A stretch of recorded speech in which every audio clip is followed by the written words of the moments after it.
علیکم. سلام. شما بوی خندی؟ بوی خند سازین تینجین؟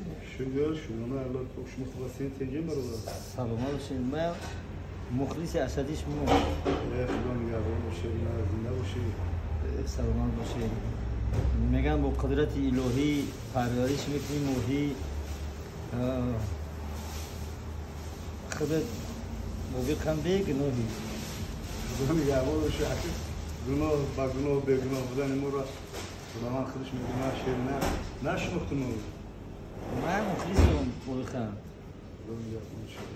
زنده باشید. سلام انشالله صحبت میکنیم.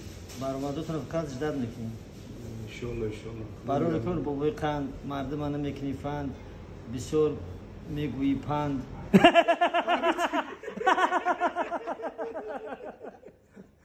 Oči, ja ti osam galanč da ja.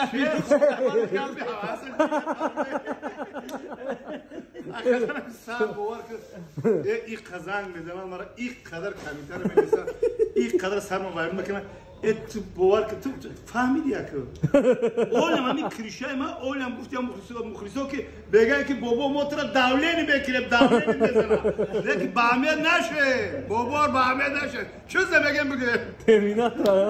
شو کده ریشه نگاه کنی کریشه کم زیادیوشه بگیشه.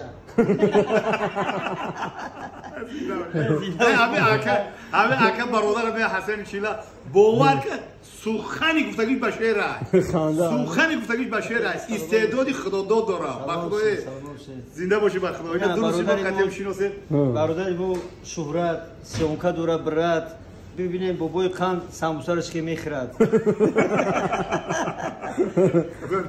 با قدرت الهی پرورش میکنه ماهی اگر بسیار بخری خدای تعالی ایشون رو بگناهی لیکن سوختت هم میگره و میگه اوهی خوردم چند تا ماهی با قدرت الهی زنده باشی خگناهی نیست